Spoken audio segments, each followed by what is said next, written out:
Olá meus amigos, sejam muito bem-vindos ao canal. Meu nome é Roberto Cardoso. Eu acho que se você está aqui, você assistiu o primeiro vídeo que eu fiz sobre racismo estrutural, sobre eugenia e sobre meritocracia. Agora eu quero desenvolver esse tema para um outro lado que eu já adianto para você. Assista até o final, depois você julga, tá bom? Deixa um likezinho só para você ajudar, mas tenha calma que eu vou explicar um detalhe para você, tá? Começo do século XX, final do século XIX, talvez tenha sido o período mais racista da nossa história, porque estava florescendo a teoria eugênica do Francis Galton e ela foi abraçada muito rapidamente pela Europa e pelos Estados Unidos. Óbvio, né? E se ele estava dizendo que existia uma raça branca que biologicamente era superior às outras, quer dizer, quem não gosta de ouvir que tem uma prova científica de que eu sou superior a você? Óbvio, né, sabe? Essa teoria foi abraçada por todo mundo, mas paralelamente a isso, teve vários outros pensadores que foram desenvolvendo o mesmo raciocínio e foi um efeito de bola de neve. Um dos caras que desenvolveu esse raciocínio se chamava André de Gobineau. Olha o que ele escreveu. O livro dele se chamava Ensaio sobre a Desigualdade das Raças Humanas. Basicamente, ele desenvolvia o mesmo tipo de raciocínio que o Francis Galton. O detalhe é que ele era o representante do governo francês aqui no Brasil. Ele era diplomata. E por causa disso ele teve acesso ao Dom Pedro. Então aqui ele olhava para Dom Pedro e ele falava: isso é um monarca. Alto, loiro, de olhos azuis, lábios carnudos. Ele achava que aquilo era um exemplo. Dom Pedro tinha uma parte da família de origem alemã. Ele falava: isso é um monarca. Mas o Brasil, ele olhava, ele não gostava muito do que ele via não. Olha o que ele falava. Uma população totalmente mulata, viciada no sangue e assustadoramente feia. E ele falava para Dom Pedro bem assim, olha, se você quer ter um país para governar, desse jeito não dá. Você tem negro demais, você sabe que essas pessoas são incapazes, elas não vão se adaptar num ambiente de sociedade livre no seu país. Você tem que eliminar esses negros de algum jeito e tem que substituir por brancos. E aquilo fomentou tudo o que veio depois sobre eugenia no Brasil. Todas as leis que foram feitas, que eu expliquei direitinho nesse vídeo que está aí em cima. Paralelamente a isso, na Europa, na Itália, teve um outro pensador também chamado Cesare Lombroso. Ele era médico, italiano, judeu, de família rica.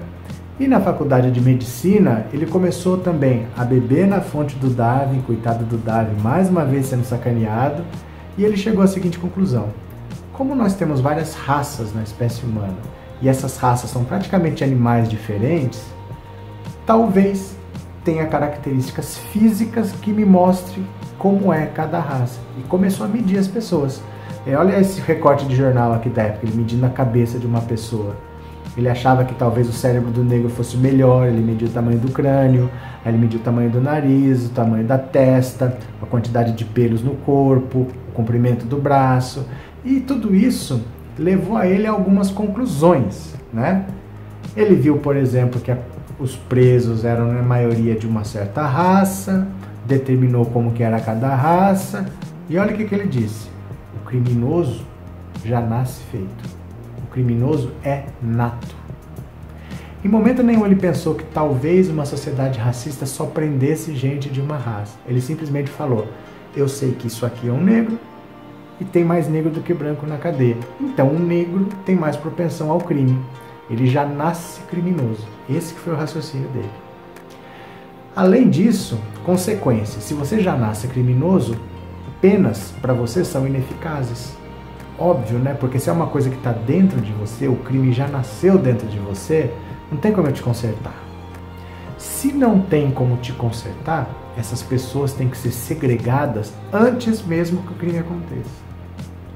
Foi por causa desse raciocínio do Cesare Lombroso que, por exemplo, vieram as legislações segregacionistas do apartheid na África do Sul, nos Estados Unidos. Você tinha bairro de negro, bairro de branco, loja para negro, loja para branco, lugar para sentar no ônibus para negro, lugar para sentar no ônibus para branco. Você tinha que segregar essas pessoas porque ele dizia: o criminoso já nasce criminoso, Normalmente aquela raça ali que é de criminoso. Então você segrega, porque não adianta punir, não adianta fazer nada, ele é irrecuperável, não vou ficar esperando o crime acontecer, eu já segrego antes. Por isso que a gente teve tanta segregação no mundo, por causa desse raciocínio do Cesare Lombroso.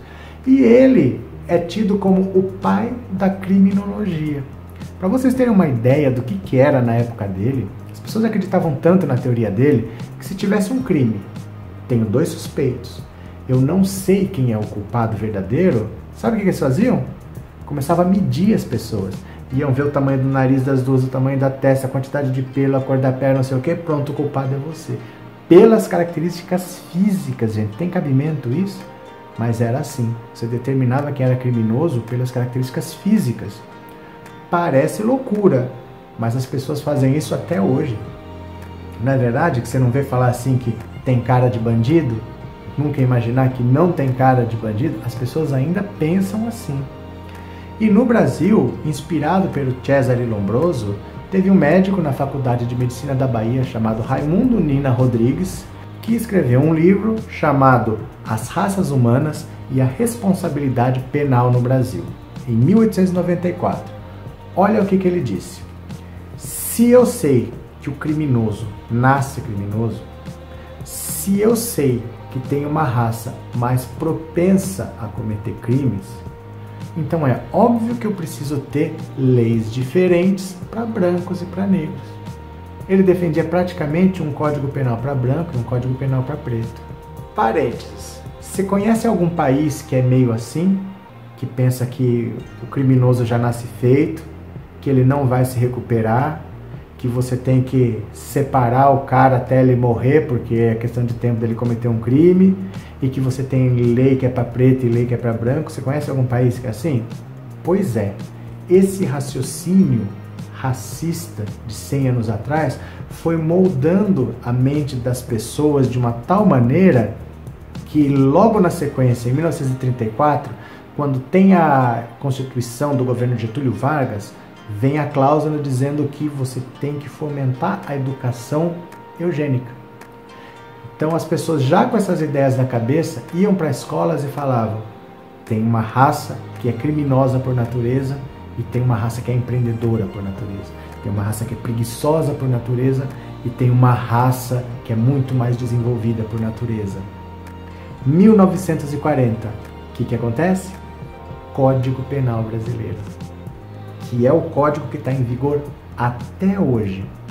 Ele foi concebido nessa época em que você pensava que o criminoso nasce feito, que o criminoso é irrecuperável, que o cara tem que ser separado da sociedade porque ele não tem cura e que você tem que ter leis diferentes para brancos e para pretos. Faz sentido alguma coisa que você já viu por aí? Porque para e pensa, se você rouba dinheiro de uma pessoa aqui, um assalto, um roubo, a mão armada, ou se você tem um crime de corrupção ou um crime de sonegação de impostos, basicamente não é a mesma coisa? Você não está querendo tomar dinheiro de alguém? Só que o assalto, o roubo aqui é muito mais severamente punido pelo Código Penal do que a corrupção ou a sonegação de impostos. Esses daqui, que normalmente são cometidos por brancos, dificilmente dão cadeia. Se der cadeia, lembra que os negros tinham sido proibidos por lei de estudar, como eu expliquei no vídeo anterior? O negro era proibido por lei de estudar. E você tem no Código Penal prisão especial para quem tem curso superior. Vai somando isso tudo. O que eu quero que você entenda? Nós temos um Código Penal que foi gerado nesse tempo em que o raciocínio racista era muito forte.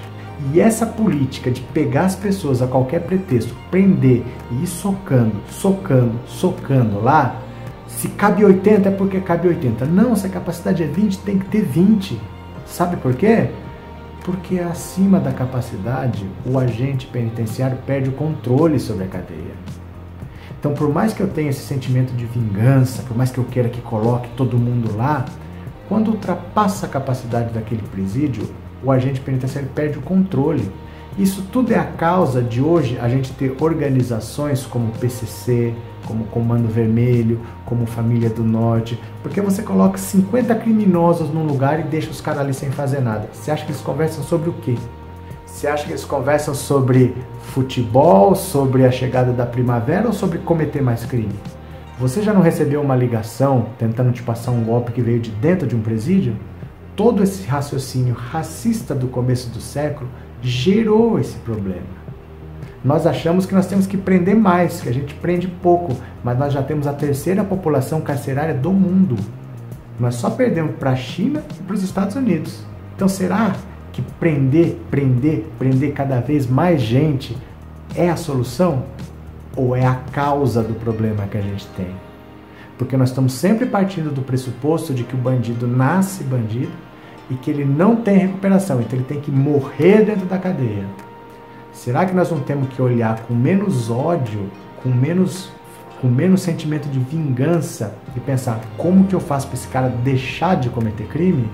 Eu não estou aqui defendendo o bandido e eu não estou aqui dizendo que a gente tem que ser bonzinho com o bandido. O que eu estou dizendo é muito prático.